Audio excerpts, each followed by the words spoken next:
while he's moving around too. What we are doing here is demonstrating the cat deactivator. It is something we saw on Facebook and decided we wanted to try it out and see if it actually worked. Here we go.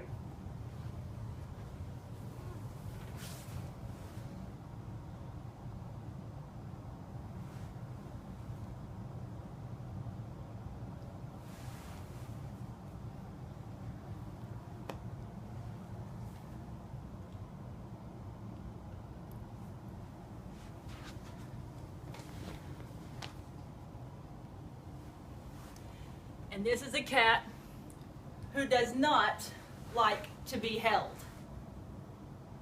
As you can see, the cat deactivator works. Now, brace yourselves, everyone.